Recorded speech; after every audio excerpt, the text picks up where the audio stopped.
يا أيها الذين آمنوا كونوا مع الصادقين صدق الله مولانا العظيم কুতুবুল আলম কারি ইব্রাহিম রহমাতুল্লাহ আলাইহি প্রতিষ্ঠিত জামিয়া ইসলামিয়া ইব্রাহিমিয়া আফজানির বার্ষিক মাহফিল আল্লাহ রাব্বুল আলামিন আমাদেরকে একত্রিত হওয়ার তৌফিক দান করেছেন। এজন্য আমরা সকলেই শুকরিয়া আদায় করে বলি আলহামদুলিল্লাহ। মুহতারাম হাজিরিন, এই স্টেজ আল্লাহ তাআলার স্টেজ, এই স্টেজে বয়ান করেছেন বহুত বড় বড় বুজুর্গানে।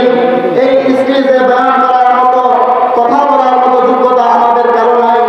আল্লাহ রাব্বুল আলামিন আমাদেরকে এই উজানের ময়দানে আসার তৌফিক দান করেছেন।